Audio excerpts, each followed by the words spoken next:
During the Great Depression, the women were responsible and for taking care of the family and the pantries, and they just had so many different ways that they filled them depression pantries.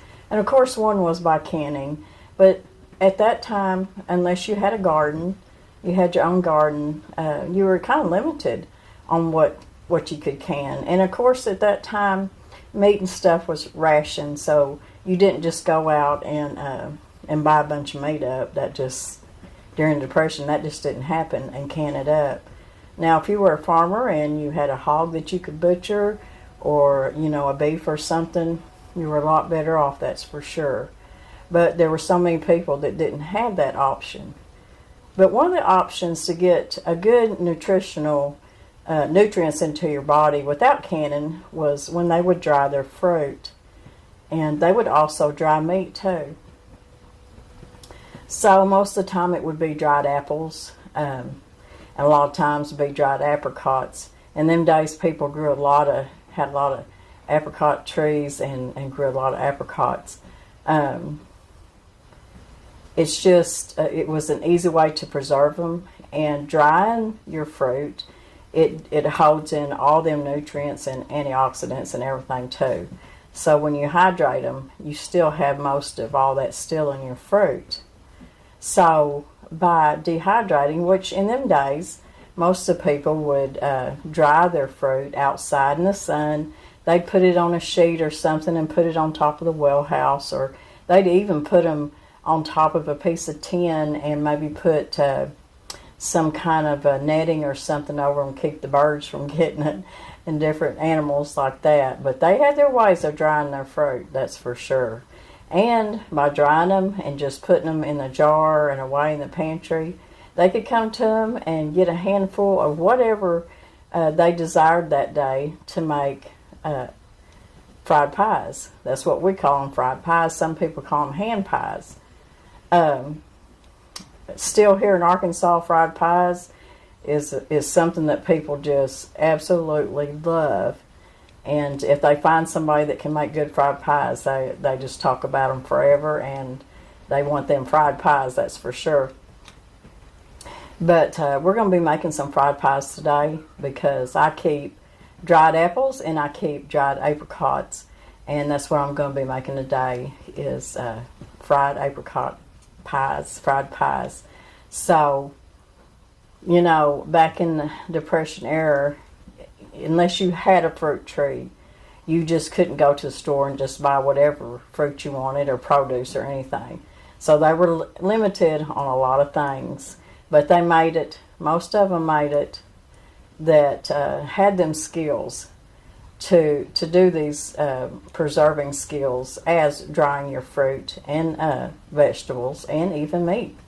Like I said, they dried meat too. They made jerky and everything else, if they could get a hold of meat.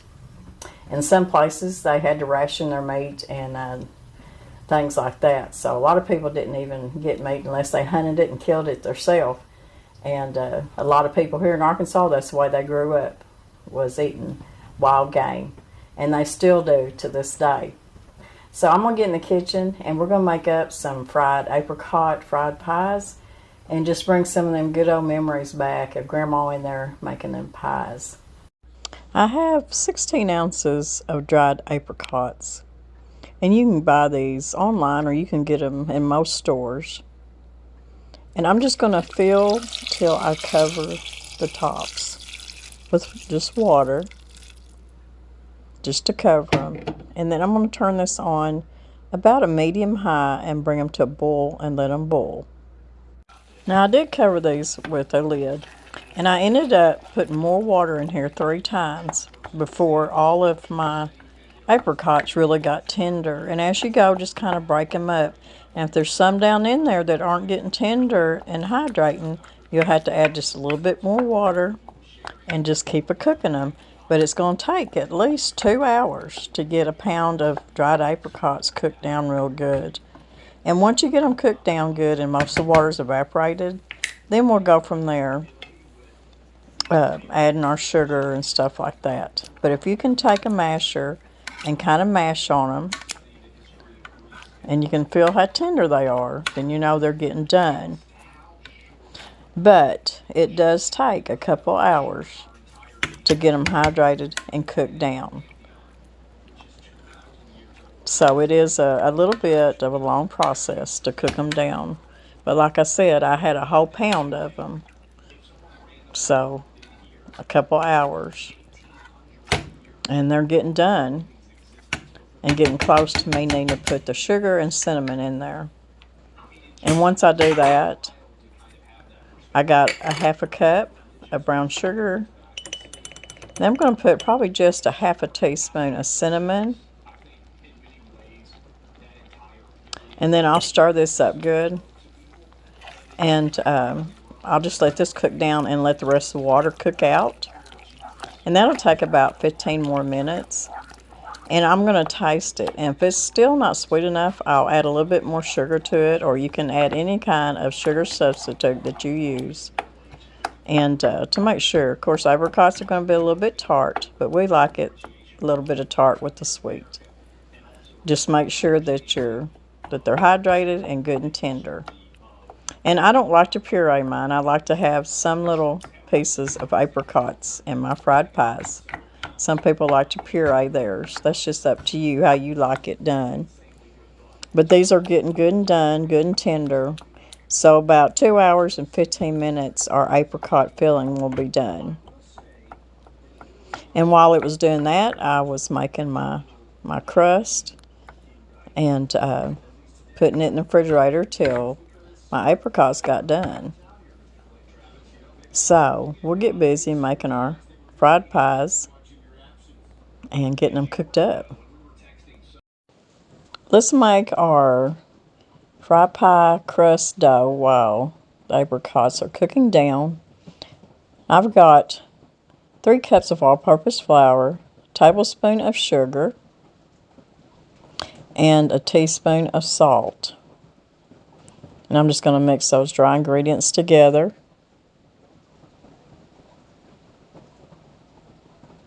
This is one of my favorite fried pie crust recipes. I've been using this recipe for many years. It's a recipe from my friend Patricia Goodsell. It was her recipe, and it's one of the best. I've got a half a cup of lard, fresh rendered lard. You can use shortening. This is some lard that I rendered, I think, about 2 years ago, and I keep it in mason jars in the bottom of one of my refrigerators, and that's just how I keep it as I use it. And I'm getting kind of low on my lard. But you just work that in, either your lard or your shortening, whichever one you're using. Just work it in with either a pastry cutter or a fork. I always like using a fork. But best of all, I like to use my hands. And I'll tell you why, because I can feel it. And feeling it, I can tell when it's getting worked in good. And you can just work it in better with your fingers. But you can use 2 forks too. 2 forks works really well too. But for me, I like using my hands.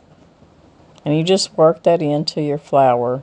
And to get a really crispy, good flaky fried pie crust, you need to work that lard in there really, really good. So what you're looking for is kind of a grainy feel, kind of like cornmeal. And that's what it kind of reminds me of. And that way you know you've got it worked into all that flour really good. And I forgot to put my baking powder in here. It's sitting there right in front of me and I forgot it, but we'll put it in just a minute.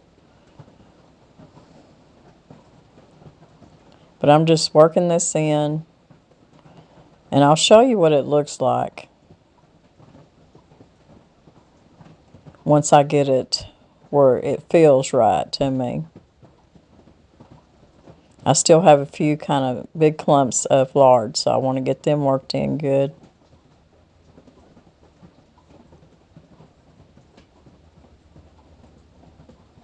People tell me sometimes that I play with my food too much, but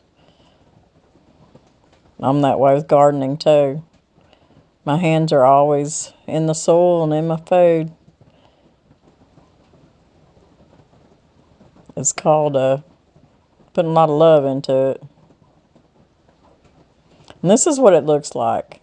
See how grainy it looks? Looks kind of like sand. That's what you want it to look like when it's all worked in really good.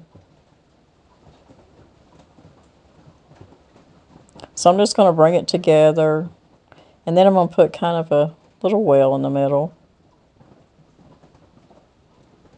And I'm going to be using a can of evaporated milk. But you can use regular milk if you want to. This is 1 cup. I'm not going to pour it all in there at once. And I'm just going to kind of bring it together, just like if you're making biscuits.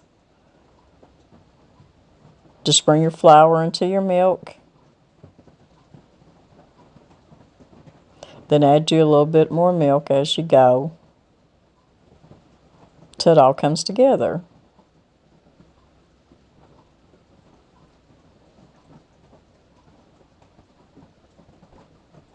And I still haven't added my baking powder. I've got to get that in there before I forget, because it's a very, very important part of this recipe. It's what gives it that them little puffy pockets in your crust. Makes it really good. I'm just going to keep pouring my milk in here. It's all going to come together.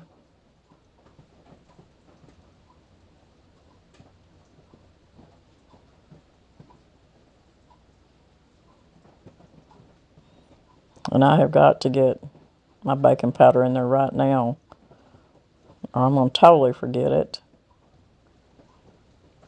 The recipe will be down below in the description box. My recipes and all my information are always below the videos. If you're on an iPad, I don't have an iPad, but I think it will be to the side of your video. And you click on the word more or show more, and all my information will come down with the recipes. I'm going to pour the rest of my milk in here.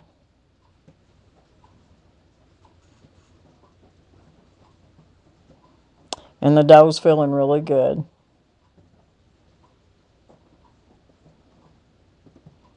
So I'm going to get my hands in here again, and I'm just going to bring this crust together. Just like you would a regular just pie crust. Just kind of roll it around in all that dry pieces and some of your dry flour. And just get it worked in there. It'll all come together.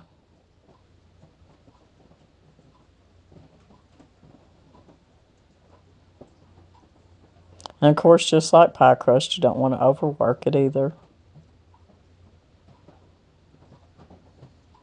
So once I get this mixed up good, I'm probably just going to wrap it up in a piece of plastic wrap and put it in the fridge and wait for my apricots to get done.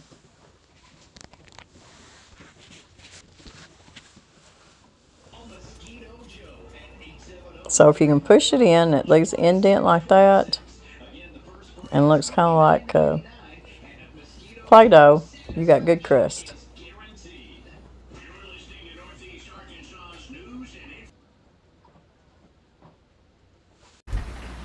My apricots, after they cook down and thickened up, you don't want to put,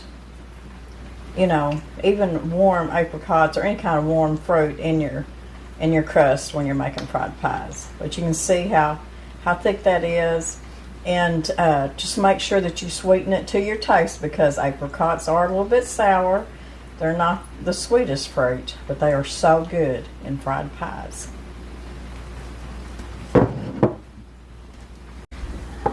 Now, I know that y'all heard me talk about different recipes and how it's a labor of love when you're doing it or making a certain recipe.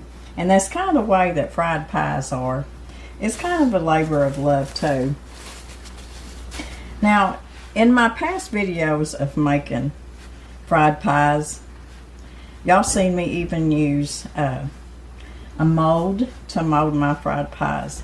Today we're just going to roll them out and cut them out.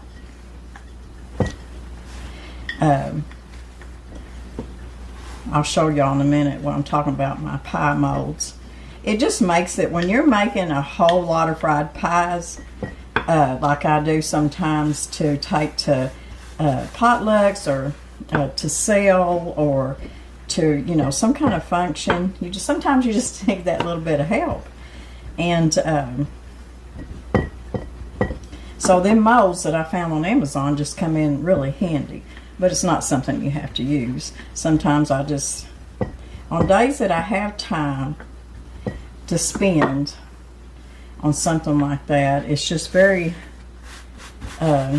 just relaxes me, you know. If I got a lot going on and things are chaotic maybe sometimes around the homestead, you know, it's not as easy, but you want to roll your crust out just as, you know, pretty thin. I'd say about 1/4. Now I had my crust in there while my apricots were cooking, and it took about 2 hours for them to soften up and really all of them hydrate and cook up. And then when I put my sugar and my cinnamon in there, I cooked them for about another 15 minutes, and it cooked all the water out and thickened up, so it done a good job. Now you can use anything that you've got. This is about a 6-inch little plate that I have, and I'm just going to use it and cut around it. But anything that you've got to make it easier. In fact, them little pie molds, you can use the bottom of them to cut your crust out. But like I said, we're just going to do it the old-fashioned way today.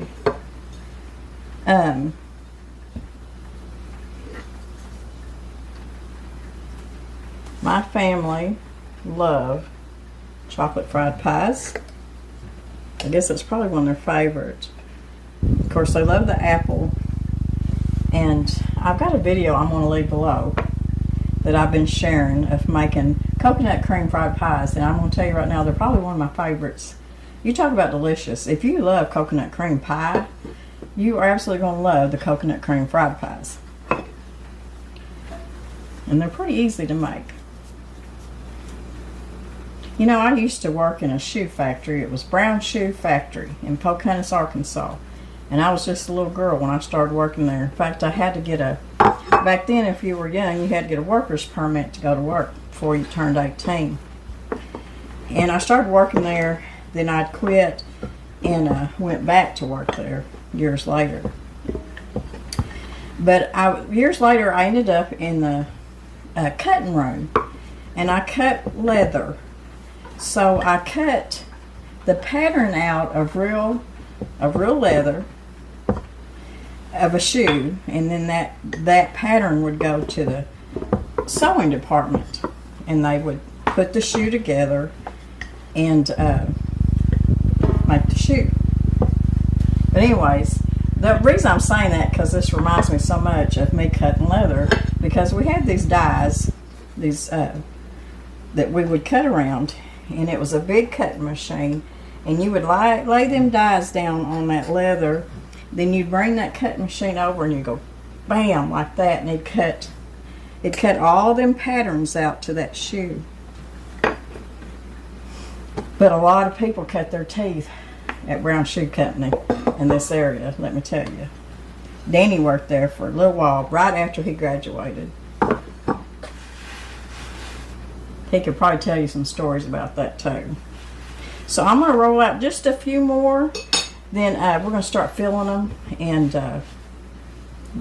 get to frying them up. I want to show y'all, this is about how thick it is. There you go, 6 inches what that pie plate is, but you make them as big as you want.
let's start filling our fried pies.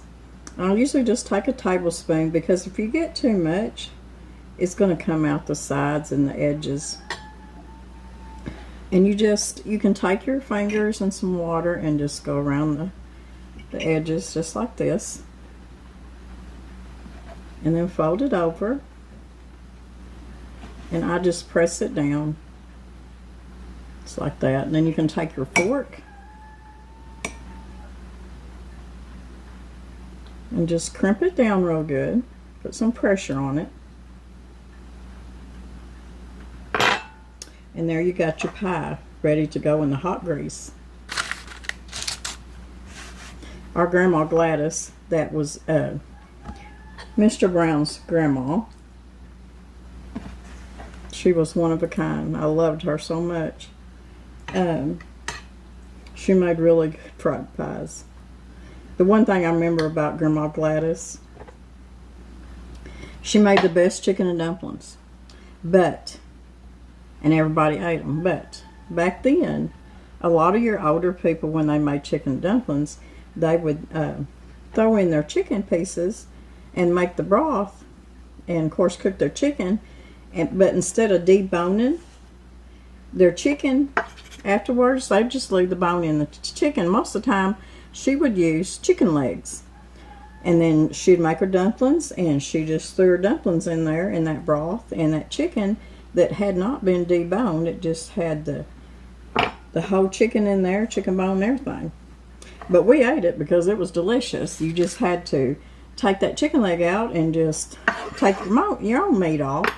But either way, I guess we just didn't know any different. It was delicious. But anyways, nowadays, people debone their chicken after boiling it for dumplings. But everybody remembers that from Gladys's chicken and dumplings, because she always used chicken legs, and she always left the bone in, and that's how she served her chicken and dumplings. And I guarantee you, when she took them to potlucks or a family get-together, them chicken dumplings got ate. I tell that because I know a lot of people nowadays would probably turn their nose to it if they've seen a pot of chicken and dumplings with the chicken bone, it's still in, the chicken leg's still in their hole on the bone, but that's just the way it was done. So I'm going to finish up filling these, and then we'll get them in the hot oil. I'm going to be using peanut oil to fry these. And if you don't want to make that recipe for 6-inch fried pies, makes about 12 of them. If you're not wanting to make that many right now, you can wrap the dough up really good and put it in the freezer. And this right here, I'm going to put in 2 separate freezer bags or freezer container, and put that in the freezer. And whenever I decide I want to make some fried pies for a get-together or just anything, I've got my apricots already done, and all I have to do is defrost them.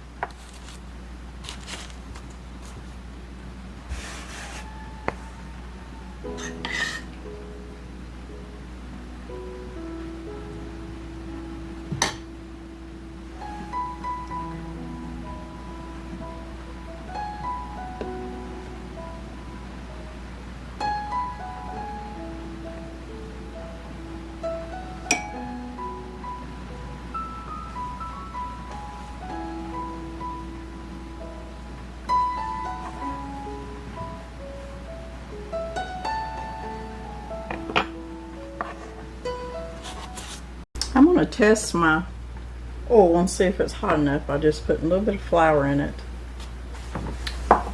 And it's getting there. I like it about 350.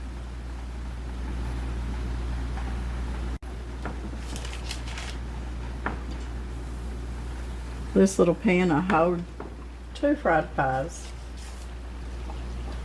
If I was making fried pies to sell or to take somewhere, I would make them in my electric skillet, because I can fry up quite a few in my electric skillet. So what I'm going to do is let them deep fry and just let them fry on that one side, and then I'll turn them over. I'll turn these over and see how brown they are on that one side. And you see the little puffy pockets there. That is due to a little bit of baking powder that I almost forgot to put in there. And the shortening, which makes it, or your lard, which makes it really flaky. So it takes just, I don't know, just barely a couple minutes on both sides.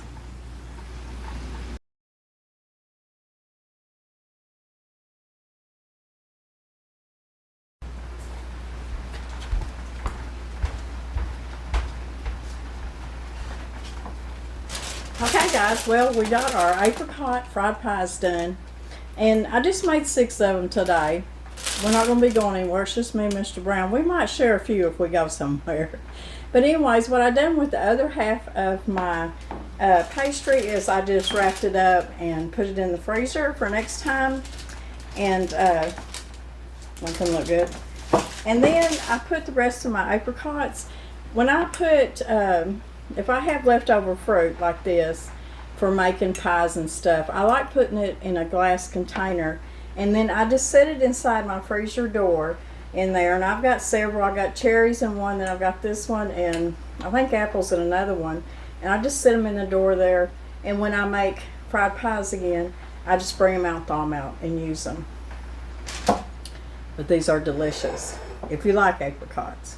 Now, if you don't like apricots but you love apples, you can do dried apples the same way. This is still hot, y'all.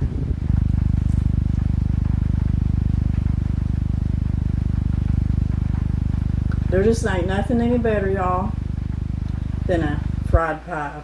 It's just one of my absolute favorites. And y'all know I like just about anything, but fried pies, see it. So anyways, I hope y'all enjoyed this video. I hope you enjoyed this recipe. If you never made fried pies, don't be intimidated by it. It's not that difficult. Just follow my step-by-step instructions, and it's about that easy. And if you love fried pies and you've made some but not made apricot before, you see how easy it was to make them out of dried apricots. I keep a lot of dried fruit in my pantry. I think it's essential to have in there because we can't always have fresh fruit on hand. And canning fruit is a very good way too. But for my pantry, I prefer dried fruit for making pies and stuff. But otherwise, like canned pineapple, I do canned pineapple, and I have a video doing that. And pears and peaches, yeah, just to have fruit on hand to eat like that. But as far as making pies and stuff, and you know, they stay good long term too, so it's a good thing. So anyways, guys, we'll see y'all in a couple days. Mr. Brown's not here right now. It's really raining. And y'all might ask, Miss Lori, what's wrong with your lighting? Miss Lori's been doing a lot without turning so much light on. I'm doing without. In fact, I just ordered me some more kerosene lanterns, and these hang on your wall, so I hope to get some of them hung up soon when Mr. Brown can get time to do it, because electricity's getting high, y'all, and the more that I can do without and be okay and be able to do things, that's just the way I'm going to do it. Of course, at night it's a little more difficult. I have this skylight in here in the kitchen right now, so that does help tremendous to cut down the light. And then I have this little light above my stove that I can use when I'm cooking, but I'm fixing to turn it off and save the electricity. Anyways, guys, we'll see y'all in a couple days, and I hope everybody can get out there and get your gardens planted pretty soon, because I am really getting excited. We've had some really cold weather, but I know it's getting closer. So God bless everybody. We love y'all. Make you some fried pies.